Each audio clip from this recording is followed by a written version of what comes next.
Oi, Evandro, boa noite para você Boa e noite. para todos os colegas aqui.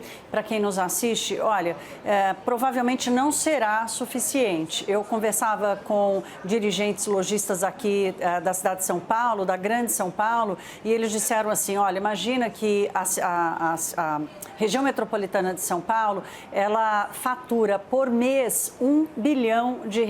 E esses dias todos parados já significa uma perda gigantesca. Mas, de qualquer forma, não ter o auxílio, a quebradeira podia ser muito maior. Então, nós estamos falando de um auxílio de emergência que provavelmente, prioritariamente, deve ir para aquelas coisas mais básicas, a alimentação, por exemplo, para o transporte, para quem precisa do transporte, porque faz parte de alguma atividade essencial ou precisa fazer alguma coisa pela sua família. Então, esse dinheiro, de alguma forma, ele acaba caindo nessa circulação econômica. Agora, tem um fator aí relevante que é muito importante a gente debater aqui, que é o seguinte: como é que nós vamos financiar tanto a crise quanto a solução para a crise? Hoje, esse financiamento, a expectativa toda está em cima do governo, está em cima do setor público. Não poderia ser diferente. E é do governo que tem que vir a solução. No caso do crédito, por exemplo, os bancos não vão assumir risco, a não ser que seja com uma taxa muito alta, porque o medo deles não é de um calote,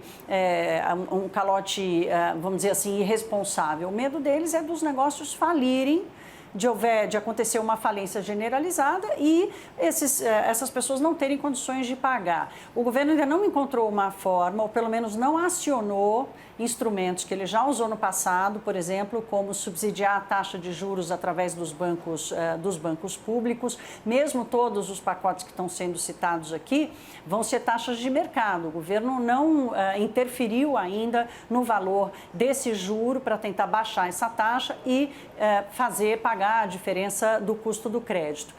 De qualquer forma, a gente precisa pensar, eu acho que esse foi um chamado do Paulo Guedes também, quando ele fala não pode ter calote, não pode suspender a rede de pagamentos, quer dizer, a economia precisa de alguma forma respirar para aqueles que ainda podem manter, mesmo que seja diante de uma renegociação com fornecedores. É muito importante não haver ruptura nessa cadeia de pagamentos. E o financiamento dessa crise vai se dar quase que obrigatoriamente pelo aumento da dívida pública. O governo só tem duas fontes de financiamento. Ou ele se endivida ou ele cobra mais imposto. Imagina cobrar mais imposto da sociedade inteira para financiar essa crise, né? Então, é através do endividamento que isso vai acontecer. E para o governo se endividar, ele precisa contar com parte da sociedade que vai financiá-lo, que vai comprar esse título público, certamente cobrando um juro mais caro. Então, vai ser mais caro, a sociedade como um todo vai pagar por isso. Quer dizer, é o momento de ser responsável, sim. Ser responsável fiscalmente, o governo reforça isso, mas a sociedade inteira ser responsável com essa noção de que a conta vai sobrar para todos nós, porque na medida em que a gente tem um setor público muito endividado, parte do dinheiro que poderia ir para investimento público, por exemplo, para outros setores, durante alguns anos, vai ser para pagar essa dívida.